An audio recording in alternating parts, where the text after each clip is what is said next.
Bonjour tout le monde, j'espère que vous allez bien. Bienvenue de nouveau sur ma chaîne YouTube. Alors aujourd'hui, nous allons parler rapidement des 3300 postes que IRCC va supprimer au cours des 3 prochaines années, 20% de postes permanents et 80% de postes temporaires. Ceci vient concrétiser toutes les décisions qui ont été prises, tous les changements au niveau de l'immigration canadienne qui ont vu le jour courant le dernier trimestre de 2024 et en début 2025.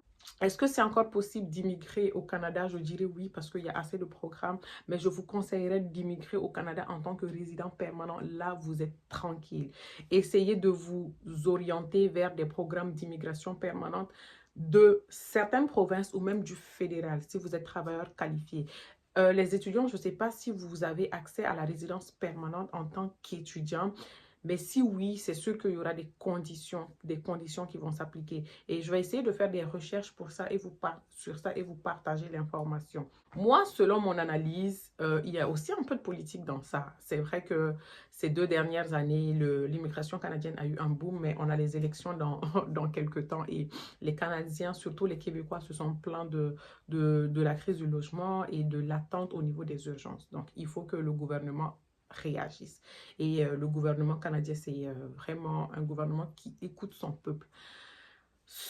On verra bien d'ici les prochaines années qu'est-ce qui en sera par rapport à l'immigration canadienne. Mais on s'entend que le Canada a toujours besoin de travailleurs dans certains domaines, franchement.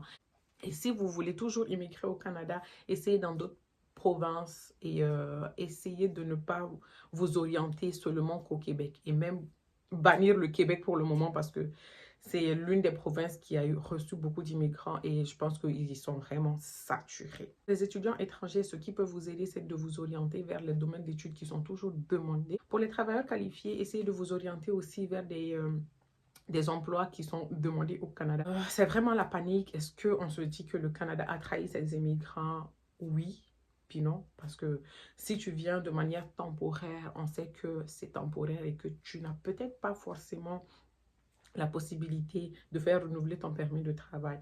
Mais on s'entend que le Canada aussi a fait beaucoup de publicité ces dernières années, demandant aux gens de venir au Canada. Il y a des gens qui ont vendu tout, il y a des gens, c'était leur rêve de vie qui vient d'être peut-être brisé. Et le pire, c'est que les 3300 postes qui seront supprimés, ces personnes vont se retrouver sur le marché de l'emploi. Et ces 2 dernières années, le marché de l'emploi au Canada, surtout au Québec, est devenu très complexe. Même pour ceux qui sont déjà sur le territoire, c'est difficile de se trouver un travail, c'est difficile de se trouver un job maintenant de manière permanente.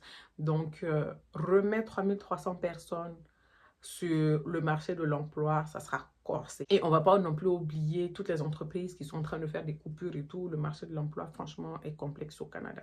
On verra bien comment le gouvernement va réagir aussi à l'inflation du taux de chômage.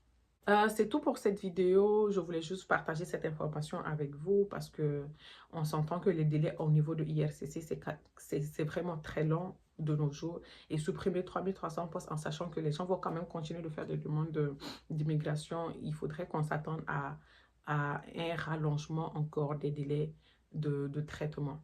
Donc, on ne peut rien faire parce que ça, ce n'est pas de notre ressort. Tout ce qu'on peut faire, c'est de regarder et de postuler à des programmes d'immigration un peu plus demandés. Sur ce, je vous souhaite bonne chance dans votre projet d'immigration au Canada. C'est pas facile. Tous les jours, il y a de nouvelles restrictions. En fait, le problème même, c'est que tu peux arriver cette année, mais tu ne sais pas dans 2 ans comment ça va se passer. Est-ce que tu lâches tout pour venir pour quelque chose que tu ne sais pas ou est-ce que tu restes juste chez toi ou tu regardes d'autres options? Sur ce, je vous dis take care et à bientôt.